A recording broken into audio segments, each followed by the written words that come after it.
The race for president turns its focus to the Lone Star State, bringing new attention to the Texans in the race. Hell yes, we're going to take your AR-15, your AK-47. And the attention could be a factor farther down the ballot. Also know that y'all are at the leading edge of making sure that Texas goes blue in 2020. How the debate in Houston is having an impact on Texas politics. Hello, and thank you for joining us for State of Texas. I'm Josh Hinkle. Democrats brought their presidential debate to Houston on Thursday. It gave the two Texans on the stage a chance to get some attention, and they did in different ways. In the debate broadcast on ABC, former San Antonio Mayor and Housing Secretary Julian Castro took on frontrunner former Vice President Joe Biden. On the issue of health care, he's criticized Biden's plan. Then he questioned the former vice president's memory. Some people saw that as Castro pointing out Biden's age. Barack Obama's vision was not to leave 10 million people uncovered. He wanted every single person in this country covered. My plan would do that. Your plan would not. They do not have to buy in. They do not have to buy in. You just said that. You just said that 2 minutes ago. You just said 2 minutes ago that they would have to buy in. You said they would have to buy in. Have to buy in. If she qualifies for Medicaid, are you forgetting what you said 2 minutes ago? Be in for it. Former Congressman Beto O'Rourke earned praise from many of the other candidates. Biden, Castro, Harris, and others noted how he handled the attack in his hometown of El Paso. It led him to call for confiscating semi-automatic rifles like the AR-15. I met the mother of a 15-year-old girl who was shot by an AR-15, and that mother watched her bleed to death over the course of an hour because so many other people were shot by that AR-15 in Odessa and Midland. There weren't enough ambulances to get to them in time. Hell yes, we're going to take your AR-15, your AK-47. We're not going to allow it to be used against our fellow Americans anymore. That statement led Texas House Republican Briscoe Cain to respond on Twitter. The Houston area Republican's tweet said, "My AR is ready for you." O'Rourke called it a death threat. He responded by saying it's clear Cain shouldn't own an AR-15 and, quote, neither should anyone else. Twitter removed Cain's tweet saying it violated the platform's rules. For Texas Democrats, the presidential debate was an opportunity to get more attention for candidates in down-ballot races in 2020. That was one goal of a midnight rally following the debate in Houston. Our Phil Prazen was there to capture the event. Music blasted through Midtown Houston Thursday night. Candidate Andrew Yang danced his way on stage to pitch his policies. So people are looking up right now, they're saying, wait a minute, this $1,000 a month, at first it sounds like a gimmick, but then they start realizing the logic behind it. They start doing the math, am I right? The Texas Democratic Party hosted the after-debate rally, supported by the National Democratic Party. DNC Chairman Tom Perez spoke about keeping Democratic ranks unified. At the end of the day, if your person wins, we will support your candidate, and we will support him or her wholeheartedly. Former San Antonio Mayor and Housing Secretary Julian Castro spoke. Also know that y'all are at the leading edge of making sure that Texas goes blue in 2020. So did New Jersey Senator Cory Booker. And I know that it's your grassroots work and your grassroots effort that's going to elevate this state. However, major prominent candidates like former Vice President Joe Biden and former Congressman Beto O'Rourke did not attend the party event. They held their own. Phil Prazen for State of Texas. Thanks, Phil. Our politics team covered the debate in Houston and spoke to the candidates in the spin room afterward. We asked Phil, Wes Rappaport, and Steffi Lee to share their thoughts about the key moments and the impact from the debate. Hey, Josh. All right, let's get right to it. Want to talk to Phil and Steffi about some of the winners and losers. Who did well and who did not from the debate on Thursday night? We'll start with you, Phil. I think Joe Biden really did well. It's in the debates in the past, he's had a hard time identifying and clarifying kind of the more moderate lane of what he stands for on healthcare. In the past, he's kind of had jumbled answers about just building on the Affordable Care Act, which means different things to different people. I think what you saw last night is he really laid out a precise alternative to the more progressive Medicare for all people. And I think that is what he really needed to do to kind of fight back these constant attacks, because he's the front runner. He really beefed up his positions policy-wise, and then he really had those really personal moments that I think people connected to him as a human being, especially at the end when he talked about his family and his faith. I thought that was, I thought he really had a better night than he had in the past. Steffi, who stood out for you? And of course, you know, former Congressman Beto O'Rourke, his stance on mandatory gun buybacks, I think, drew the largest response from the crowd on Thursday evening. You know, he did not hesitate to double down on that stance. And, you know, this issue is personal for him with the El Paso shooting, with the Odessa shooting. You know, he's met with survivors. He's talked with gun owners about how to best handle gun violence. And it's a topic that's on the mind for a lot of Texans. And, you know, that's something that they're really focusing on. But, you know, between gun violence and healthcare, those are the top issues for Texans with the latest polls about Texas Democratic voters. And so that sort of, you know, energy, enthusiasm, and just profound impact that he hopes to make with that, you know, I think that really stood out when you heard him speak about that on stage. The one thing we heard a lot about was talks about all these issues, building off of what Steffi just said, but it felt like maybe Thursday night we finally started talking about, okay, how much is some of this going to cost, whether it's immigration, whether it's gun buybacks, whether it's healthcare. What do you make of that? Yeah, I think it was a really healthy policy debate on the specifics. I mean, whether it's Joe Biden very publicly, you know, lambasting Senator Elizabeth Warren to say, you know, she's not being, you know, full and upfront with how much this is going to cost. You know, she would pivot to her whole, well, it will save money in the long run when it comes to Medicare for all. Bernie Sanders is out there saying that, yeah, it's going to raise taxes on the middle class.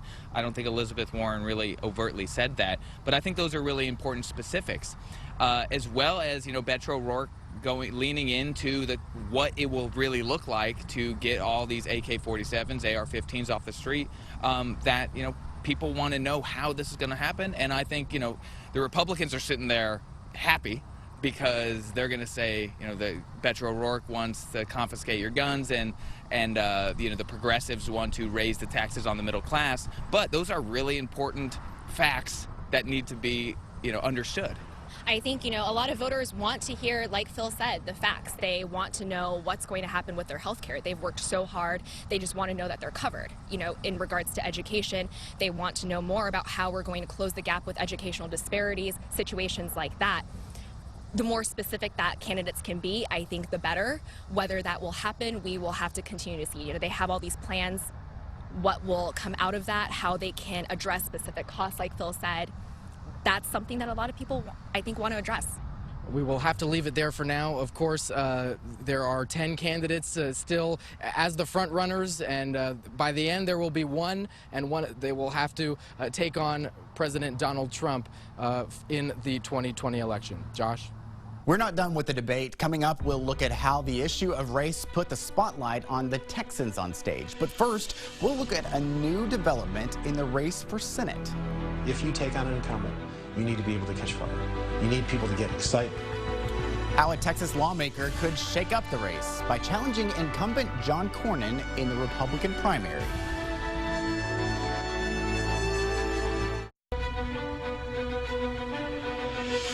The race for the Senate seat held by John Cornyn is already packed with Democrats looking to challenge the incumbent, and it could get more crowded on the Republican side.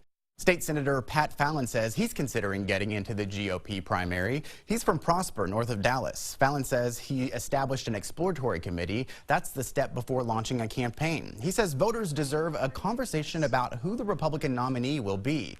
Fallon says Senator Cornyn has not done enough to represent Texas voters. I'm telling you right now, we need some energy and passion and vigor and unapologetic conservatism and in a populist way. Fallon plans to make his decision in the next week. Senator Cornyn's campaign did not comment about the news of the exploratory committee, but they did release an ad last week showcasing some high-profile endorsements, including President Donald Trump, Governor Greg Abbott, and Senator Ted Cruz.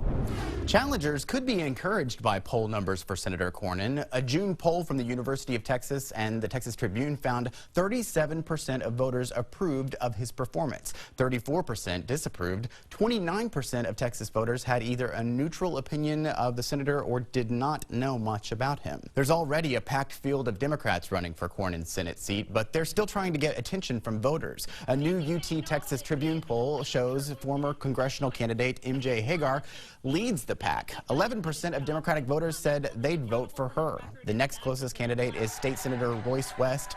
He came in with 5% support. Then the 5 other candidates in the race all came in at 3% or below. But there's a lot of room to move up. Nearly 2/3 of the Democrats polled say they either don't know or haven't thought enough about this race to have an opinion.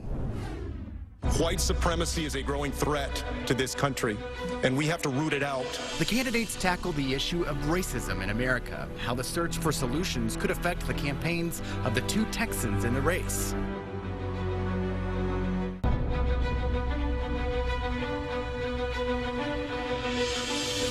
The candidates spent a lot of time talking about racial issues during Thursday's debate in Houston. The issue gave the 2 Texans on the stage a chance to stand out. You know, I called this out in no uncertain terms on August 3rd and every day since then, and I was talking about it long before then as well.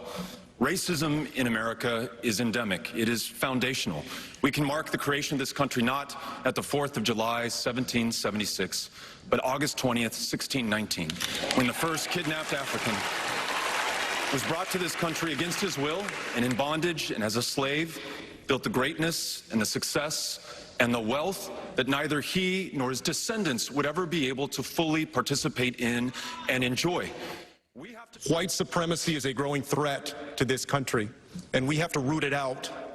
I'm proud that I put forward a plan to disarm hate. I'm also proud that I was the first to put forward a police reform plan, because we're not going to have any more Laquan McDonalds or Eric Garners or Michael Browns or Pamela Turners or Walter Scott or Sandra Bland here from the Houston area. We need to root out racism, and I believe that we can do that because that doesn't represent the vast majority of Americans who do have a good heart. They also need a leader to match that, and I will be a president that matches that. We watched the debate with 2 people who have very different perspectives on what the candidates said. Jeff Crosby is a Democratic political consultant, and Jennifer Fleck is a Republican activist who's currently running for the Texas House in Travis County. Here's part of our conversation after the debate.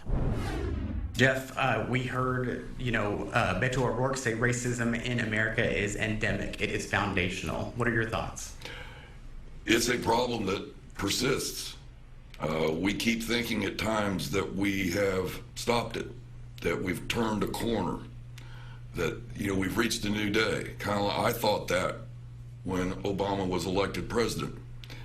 But it's become clear over the years that we have a deep, deep problem in this country with not just racism, but bias against other people for who they are instead of what they can do. And it's a fundamental problem that we're going to have to deal with forever. It's always going to be there. I don't think it's like cancer. It's not going to get solved. It's not going to go away. We're going to have to continue to deal with it. I talked about what Beto O'Rourke said about racism in America. From Julian Castro, he said white supremacy is a growing threat to the USA and we have to root it out. He says racism does not represent the vast majority of Americans who have a good heart. They need a president who can match that. What do you think about that, Jennifer? I agree. I don't think racism is a reflection of the majority of the country. I think it's a faction. I think that needs to be dealt with and addressed, but I think it's a very, very small population that gets a lot of media press. I think overall this country is not racist and very kind and loving and accepting toward others. And I wish that was portrayed in the media. There were some big moments when it came to talking about El Paso and gun control. What really stuck out for you, Jeff? Well, Beto has obviously had some very good moments. But I thought all the candidates at one point or another in the midst of that discussion had a good moment. They all made a strong presentation for themselves. And there wasn't, during that moment, much in the way of bickering. And so that was good to see. They were fairly united. I mean, you notice that they all complimented, almost all of them complimented Beto on how he had handled it. And it's odd because, You know, in the midst of that, Beto let loose a little curse word along the way, and that's interesting, but it showed his passion, and he showed he really meant it. And for a lot of voters, authenticity. Does this person really believe what he says what he's saying? It's very important to voters today. Were there any issues that stuck out to you tonight, Jennifer, that you felt like I could get behind this, or maybe that's headed in the right direction for where I stand? I definitely align with a lot of the things that they were saying about public education. I'm actually for increase in pay for teachers. That they addressed that issue in this past session in the Texas legislature. And what the school districts did is they took all that money and they spread it so thinly so that even the administrators got raises who already make an equivalent market salary compared to the market, right? The money wasn't devoted to teachers like the taxpayers want to happen. And so they're still underpaid. But I don't blame the legislature, I blame school administration. I blame the legislature. You have the chance to get up close with some of the presidential candidates in Austin later this month. 7 Democratic candidates are scheduled to appear at the Texas Tribune Festival in downtown Austin. That includes Castro, O'Rourke, and Amy Klobuchar, who all took part in the Houston debate. We're one of the media partners for the Trib Fest. It's happening on September 26th through the 28th in downtown Austin. Check out hashtag TribFest19 for more information. I've done a lot of good things, but I've made some mistakes too. A billionaire oil tycoon leaves an impact in the business world and Texas politics. A look at the legacy of T. Boone Pickens next on State of Texas.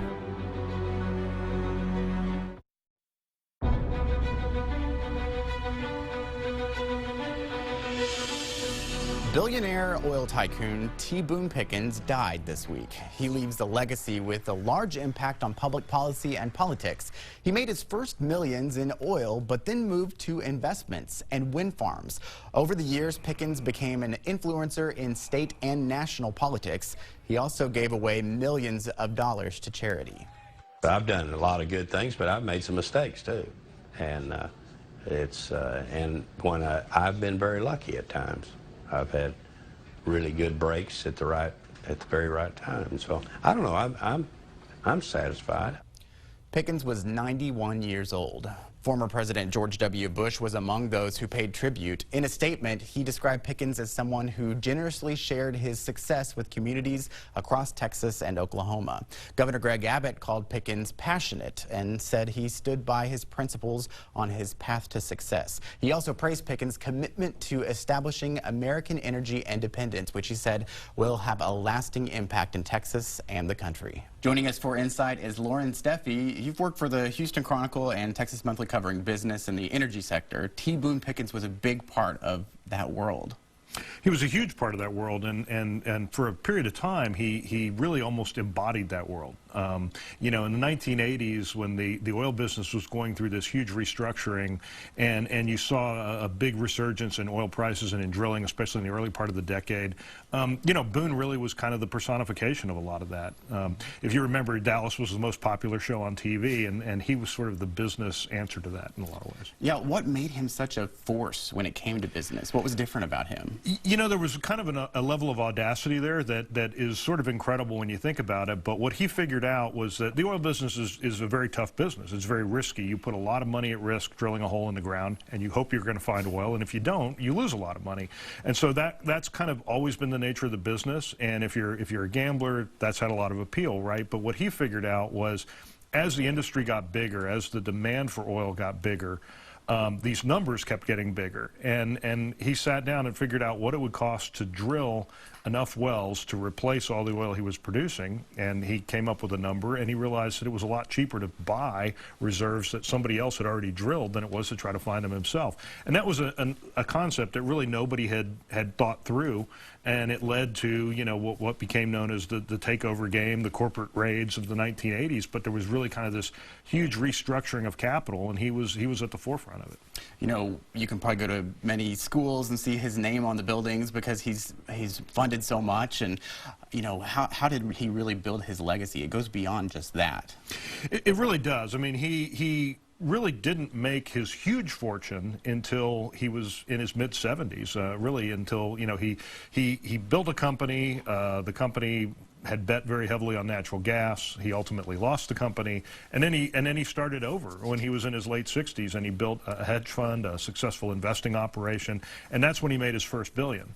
And so from there, it's kind of like if you're at that age and you know your family's grown, and what do you do with all this money? And his answer was, you know, well, I'll give it all away. And really, he wanted to give a lot of it away during his lifetime, which you've seen more and more philanthropists do because they want to be able to control where the money goes. You know, we saw Governor Abbott and George W. Bush pay tribute. What was T. Boone Pickens' legacy when it comes to politics in Texas? You know, he was obviously a very strong supporter of the Republican Party and Republican candidates. You know, he was one of the biggest donors, I believe, to Clayton Williams during his run for governor back in the 90s, and you saw that really carry through for most Republican candidates. There were a few that he wasn't quite as big on, but he was a huge supporter of George W. Bush. So you saw a lot of support at both the state and the federal level for Republican causes. Lauren, Steffi, thank you for being with us. Thank you. And thank you for joining us for State of Texas. I'm Josh Hinkle. We'll be back next week to bring you an in-depth look at Texas politics.